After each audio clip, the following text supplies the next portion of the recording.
Hello ulit guys, good morning ulit, welcome to my channel and it's me again, ang inyong chismosong kaalda vlogger. So gusto ko munang magpasalamat sa inyong lahat sa mga walang sawang tumatangkilik, nanonood, sumusuporta at sumusubaybay ng aking mga content dito sa aking channel. So thank you so much for the love and support na binibigay ninyo, especially sa oras na nilalaan ninyo para manood dito sa channel ko. So ito wag ninyong babaktawan o lalaktawan tong ating content ngayong araw. I'm sure na hindi ninyo pagsisisihan na pinanood nyo to mula umpisa hanggang hulihan. And syempre, buuin nyo to start to finish, okay? So God bless us all mga ka-AD, and this is our second vlog for today's video. So ito na, dumako na tayo sa ating main topic for today's video. Sa tingin ninyo, papayagan ni Alden Richards na hawakan siya sa maselang bahagi ng kanyang katawan ni Maine Mendoza kung wala silang relasyon? Mag-isip nga kayo mabuti. So, ito na guys, watch this. Mamaya ipapaliwanag ko sa inyo ng buong buo. So, ito na guys, watch this. At kung nakita nyo na ngayong recap, so once again, say TTO sa mga admins. So, maraming salamat sa inyong lahat dahil for trusting me and for giving me all the updates. Maraming salamat sa inyong lahat. Syempre kung hindi dahil sa inyo, wala ako dito sa kinalalagyan ko, and syempre wala akong mga taga-support at taga-subaybay kung hindi dahil sa inyo. Kaya maraming salamat sa inyong lahat. So, eto na, dumako na tayo sa ating main topic for today's video. Like what I said earlier. Eto throwback muna tayo. Alam kong throwback ito pero maganda tong ilabas. Sa tingin nyo ba guys? Sa tingin nyo kung wala kayong relasyon, papayagan mo yung babae na hawakan ka sa maselang bahagi ng iyong katawan kung wala kayong relasyon, 'di ba? Kung wala lang, kung love team lang kayo, 'di ba? Papayagan mo bang hawakan ng babae yung junjun mo on national TV, 'di ba? Kung wala kayong relasyon at kung wala kayong relasyon at magkaibigan lang at mag-love team lang, eto, mag-isip-isip kayo mabuti. And syempre, ang kilala ko lang mga ganyan, yung may relasyon, 'di ba? So ibig sabihin yan guys, may relasyon sila, and ganun din naman talaga si Alden Richards kay Maine, 'di ba? Nahawakan ni Alden Richards kung saang parte niya gustong hawakan si Maine, 'di ba? Kahit na maselan pa yan na bahagi, 'di ba? Sa tingin nyo ba, 'di ba? Kayo nga, mag-isip kayo mabuti, may magkaibigan bang naghahawakan sa mga private parts nila? 'Di ba? Never niyang hahawakan yun at never hahawakan ni Maine Mendoza yung mga parts na binanggit ko kanina, hindi ba? Kung wala silang relasyon at kung wala lang, kung love team lang sila, kayo naman mag-isip-isip nga kayong mabuti. And syempre, gamitin nyo rin talaga yung utak ninyo, 'di ba? May ganun bang magkaibigan? Ang sasabihin ko lang sa inyo, walang ganung klaseng magkaibigan, 'di ba? Maliban na lang kung talagang jowa mo na, talagang jowa mo na, and syempre asawa mo na, 'di ba? Halatado ko na yan noon on national TV. Ito yung panahon ng Itbulaga doon sa EB school na segment nila noon, yung Patawain Joke Time, 'di ba? Mag-a-announce na lang sila ng winner kung ano pang ginagawa nila. Sa tingin nyo ba, 'di ba? Sa tingin niyo, may ganun bang magkaibigan na maghahawakan, and syempre hahawakan ng babae ang ibaba ng lalaki, yung nasa gitna ng lalaking ibaba? Hindi, 'di ba? And syempre hawakan ba ni Alden Richards yung nasa ibaba ni ni Main kung wala silang relasyon. Kayo naman, mag-isip-isip nga ako mabuti. And syempre, gamitin ninyo yung utak ninyo, di ba? Sa bagay, yung mga utak naman pala ng iba dito, mga lusaw naman na pala, or mga lusaw naman na, di ba? Hindi katulad ng mga ka-ADN natin na matagal nang napapansin yung mga ganitong bagay. 'Di ba? Siguro naman no, napansin na nila to on national TV dahil nga 'di ba?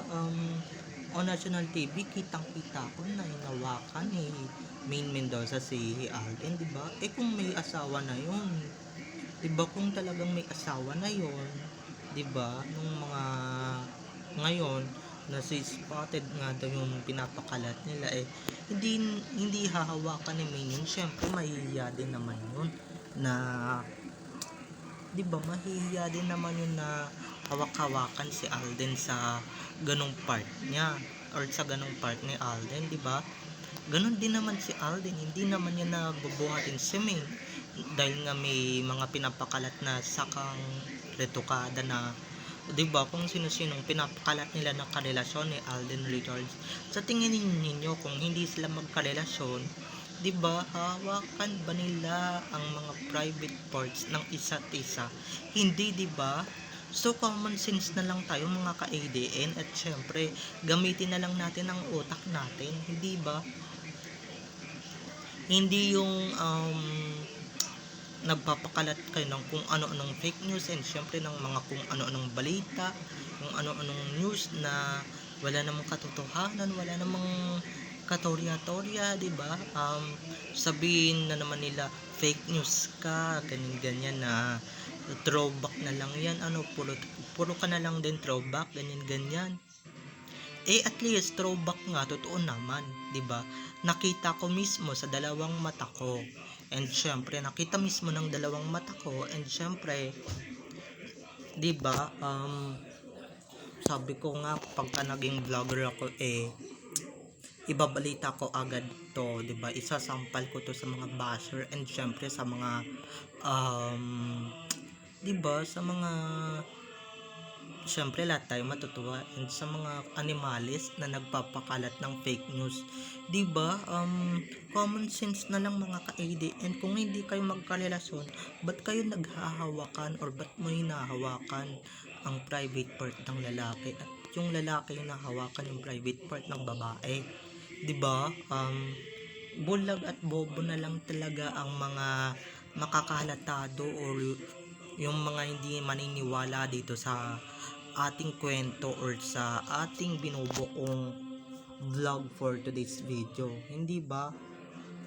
Ako guys, never akong gumawa ng kwento at never ko talagang ipinagpilitan yung talagang gustong gusto ko, okay? Dahil guys, ito real talk lang tayo. Okay, magkarelasyon lang ang gumagawa niyan, hindi magkaibigan at hindi magka-love team lamang, okay? Dahil kung magka-love team lang sila, dapat nirerespeto nila yung ganong bagay, 'di ba? At kung hindi sila magkarelasyon, nirerespeto nila yung ganong bagay at hindi nila hinahawakan ang isa't isa. 'Di ba? So basang-basa ko pa lang na talagang magkarelasyon na talaga si Alden at Main nung mga panahon na 'yan, 'di ba? Hindi naman ako tanga at hindi naman ako bobo para hindi mag-analyze. Or siguro na nga, 'di ba? 'Di ba? Another pambabasag na naman to sa inyo ng mga kampo ng animales, no? Hindi nyo na naman matanggap ang katotohanan na Aldab Israel at Aldab Israel couple and legit couple, okay? Dahil nga ako mismo, guys, nakita ko na ba't tinawakan ni Minion, 'di ba? So doon pa lang guys, on cam yun, na on cam, hindi pa nila tinatago ang kanilang relasyon na, 'di ba, nagpapakita na sweet sila, na 'di ba, sumayaw sila dun sa Miss Millennial Grand Finals na binuhat ni Alden si Maine, na 'di ba, nasa gitna yung kamay ni Alden, nasa gitna ng binti ni Maine, 'di ba? So, ayan, noon pa man may mga basher na talaga, and syempre may mga bulag-bulaga na talaga dito sa social media. Alam na alam ko yan. 'Di ba? Tsaka ba't mo bubuhatin, 'di ba? Hindi 'yun pagiging professional, 'di ba? Talagang na-miss niyo yung isa't isa dahil mga panahon na 'yon, pinaghiwalay na yung Aldab kasi nga hindi na gumagawa ng project ang Aldab, or hindi na pinayagan ng Kanguso na gumawa ng project together ang Aldab, 'di ba? Kaya don't miss niya si Main. So, 'di ba? Yung mga ganong bagay, kahit simple things lang 'yon, na kahit na sabihin ninyong throwback 'yun, kahit na sabihin yung matagal na 'yon, talagang napapansin at napapansin natin 'yon. Lalong-lalo na yung mga ka-ADN natin, 'di ba, na hindi naman bulag at hindi naman tanga, 'di ba? Na hindi mapansin ang mga ganong bagay-bagay dito sa social media. Okay? Talagang pagka itong mga to ng bash pa, talagang isusuplahin ko pa kayo ulit ng bonggang-bongga. Kaya kung ako sa inyo, dapat kayo manahimik na kayo, eh. 'Di ba? Sino ngayon ang mananahimik? Sino ngayon ang walang relasyon? Sino ngayon yung nagpapakalat ng fake news? 'Di ba kayo?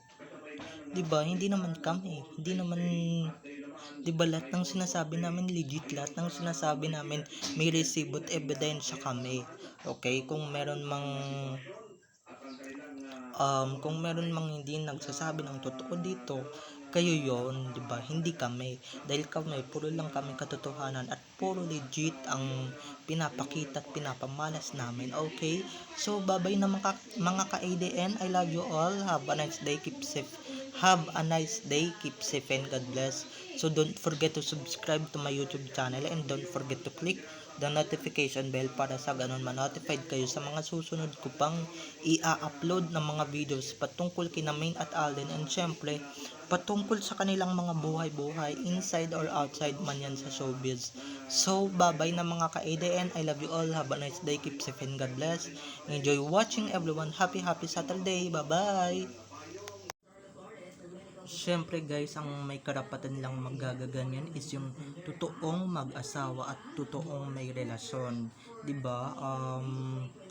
Kung wala silang relasyon, ba't nila ginagawa ang mga ginagawa ng mag-asawa? 'Di ba? Ba't sila naghaharutan? Ganyan sila maghaharutan. Ganyan sila maglambingan. Hindi lang lambingan, 'di ba? Ganyan sila magharutan on national TV, kung ano na yung nahahawakan nila, hindi nila alam, eh, private parts na pala nila yon, di ba? Ba't nila hinahawakan? So, yun guys, wala naman din masama yun. Ang masama guys, yung nag-feeling ka na may relasyon kayo, kasi nahawakan mo yung lalaki, babae sa mga ganong parte, di ba? Ang may karapatan lang gumawa ng mga ganon is yung mag-asawa, and syempre ang tunay na magkarelasyon, 'di ba? Isip-isip nga kayo ng mabuti, 'di ba? Kung walang relasyon yan, ba't sila ganyan umasta noon pa 2017? Kahit nasabihin ninyong luma na, kahit nasabihin ninyong throwback na, at least totoo, 'di ba? At least legit ang information, hindi tayo nagsisinungaling. Okay, so bye-bye na mga ka-ADN. Enjoy watching.